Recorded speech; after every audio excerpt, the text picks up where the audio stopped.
Well, it's about time.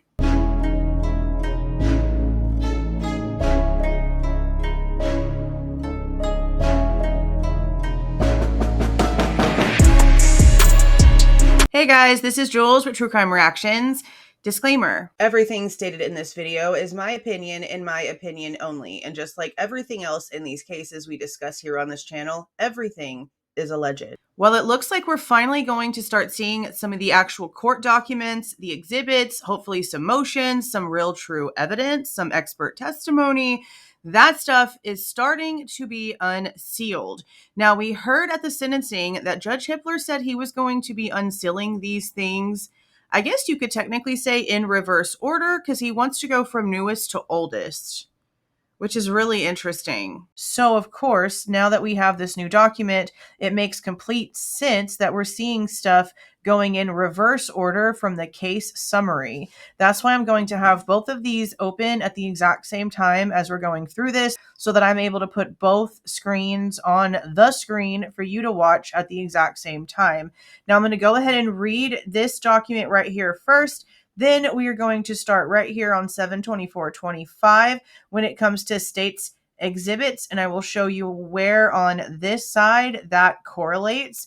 This states, as part of the process to review sealed records to determine which should be unsealed, the court will process the review of those documents from newest to oldest, exactly like Hippler said in court. The court will require the parties to indicate whether they have an objection to unsealing any specific document, and if they believe a document should remain sealed, they must identify why redacting of materials is not an acceptable arrangement, and with detail and specificity why the document should be sealed from both a legal and factual standpoint. Simply citing a court rule without more is not a sufficient response. Good.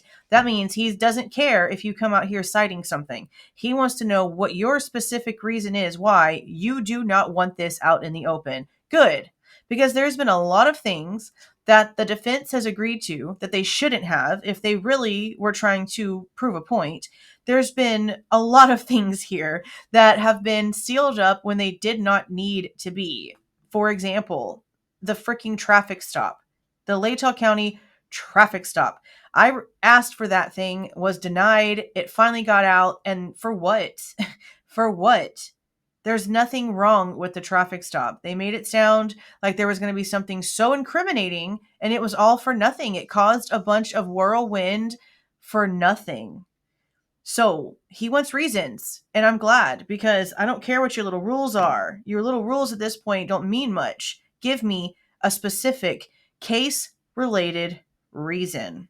The response must identify each document by date, name, and number of each document identified in the order for review of sealed status of a particular group of documents. The parties must file their response, including, if appropriate, a notice of non-objection within 14 days of the court order identifying a particular group of documents for review of sealed status. So this is going to be going in groups. So we're going to expect to see a certain pattern. We're going to expect to see a document like this. We're going to expect to see a response from the state, a response from the defense, and then a release. And then it will continue. Now, if there's an argument, I don't know if that means there's going to be a hearing, if they're going to do open sessions, if it's just going to be email correspondence. I don't know how that's going to take place. Probably a hearing, honestly, but I don't know how much hearing time they really want to take up when it comes to just unsealing stuff. So I guess we'll just see how this process ends up going. So number one is 7/24/25, States Exhibits S1-5-7/23/2025. So that's the date. Sentencing hearing, which include photographs of each of the deceased victims and a photograph of the 6 victims together. So 5 exhibits. That would be this right here on the case summary. Exhibit list and log, officially done by Judge Hippler. The next one shows that there were 7 orders amending no contact order. We have 1, 2, 3, 4, 5, 6, and 7 right here. 7/15/25 right here, we have the opposition to motion to vacate non-dissemination order. That one is right here. That one was by the defense. There was a couple of things there that were redacted that were pretty confusing for why they were redacted, especially longer portions of things. So it's going to be interesting to see what their argument is for this one, because I have a feeling this one they're going to try to fight. 7925, we have a sealed exhibit S-1 to state's response to defendant's 24th supplemental response for discovery, which, as you can see, is right here. But what we also have with these are sealed motions, like the actual arguments. So while I am really glad that there's going to be an exhibit, unsealed, are we going to get the argument attached also unsealed so that, the context is there? I sure hope so. Now we have number 5, which is 7-3 of 25, sheriff's return concerning witness. It's got to be the initials of the witness. And this also right here, this is the one that correlates with that one from 7-3. Number 6 would be 7-2 of 25, guilty plea advisory form completed by the defendant right here. That would be right here. I mean, I know it's blank, but, we've seen the document when it comes to him saying yes, yes, yes, yes, yes. And that's pretty much what this is. We don't have any details. Number 7 is 6/27/2025, the second notice of filing defendant's additions/objections to the juror questionnaire. That would be this one here, to seal the second notice of filing defendant's additions, objections to the jury questionnaire. Number 8 is 6/27/25, sheriff's return concerning witness TAD. That one would be also right here. Number 9 would be the order on defendant's offer for proof regarding the alternate perpetrators. I want this document to be unredacted so bad. I want to read it. I want to know who is on it. I want to know what is going on with it. I want to know. So number 10 is the sealed exhibit W to defendant's 24th supplemental request for discovery. As you can see, that's right here. I'm glad, again, that they're going to be unsealing an actual exhibit, but I hope that they do, all the context around it, like the motion. They're only showing the exhibits when it comes to these. They're not saying anything about trying to unseal the physical motion that gives us all of the details for the exhibit. And again, context greatly matters, especially in this case. Number 11 is the state's amended notice of compliance and motion to seal state's amended witness list, which is right here. Number 12 is the court minutes for the closed session regarding the motion for the alternate perpetrators. Yes, I want the minutes. I want the transcript. I want what was said. I want the argument. I want the documents. I want all of it. Number 13 is the state's motion to seal ex parte filings regarding out-of-state witnesses, which is right here. Now, we saw on the Washington websites that there were several subpoenas. We know case numbers. We don't really know a lot of other information when it comes to names exactly about who was being subpoenaed. But when it comes to Pennsylvania, we do. We went over several subpoenas from the defense. There was actually just an interview that was done with Vicky Ward, who helped James Patterson write this crap, horrible, disgusting lie of a book that we've been reviewing and will continue to finish the review of very, very soon here. And even Ava Woods, okay, I'm going to do a little review video of me reacting to just this portion of the interview that she did with Vicky Ward, because it's about how she was subpoenaed to testify at trial. Instantly, Vicky Ward has it wrong, saying something about the prosecution, and Ava's like, well, actually, I was subpoenaed by the defense. Eventually I would have been cross-examined, I'm sure, but no, it was the defense. I would be having to answer questions to Ann Taylor. So, of course, it doesn't surprise me that Vicky Ward has it wrong, after reading this monstrosity of a damn book that they put out here. We know for sure that the defense was the first to send out subpoenas. So all of those original names from Pennsylvania were defense witnesses. It was friends of Bryan Kohberger from whenever he was younger. It was the owner of the boxing gym that he went to, stuff like that. But when it comes to the state, I don't know what they're going to be having in this one. I know that there were a few that we saw from Pennsylvania when it came to the end there, right before the guilty plea, that they had sent subpoenas to, but there was a very scarce amount of names. So I don't know if there's going to be something different or if this is going to be the same thing. This could be maybe the roommates, or at least maybe Bethany, because she doesn't live in Idaho. But again, that's just me guessing. We'll find out if and when this stuff actually unseals. Number 14 would be the Exhibit S-1B to state's supplemental response to request for discovery regarding expert testimony. That one would be right here.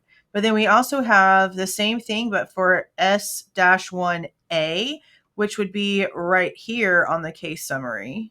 And as you can see, there's also S1 by itself. That one's also mentioned here. So this would be 3 full-on exhibits that they're going to try to unseal. So I guess our job is going to be to go in and see, are they for the same expert witness, but is it like supplemental information, or is it 3 different witnesses? We're going to have to compare and see what's going on there. Number 17, we're jumping up to 613 of 25 for the sheriff's return concerning witness YR. I'm going to go ahead and assume, okay? I'm going to go ahead and assume that these are the witness initials. So I'm really wondering who these people are. I want to go back in the Moscow documents now and see if these initials are listed anywhere. Number 18 is the defendant's reply in support of motion for access, which is right here. Number 19 is more information regarding the alternate perpetrators. Just give me all of it. Then we have number 20, the state's motion to amend witness list and supplemental expert disclosures. As you can see right here, here's the motion, and here's where it was sealed. Okay, I'm glad we're finally seeing something about this, because a lot of people have been commenting in random, videos throughout the Idaho case that we've been posting over the past 2 weeks or so, that now that we've got this sentencing situation, are we going to ever hear anything else about the leak investigation, the special investigation regarding the leak?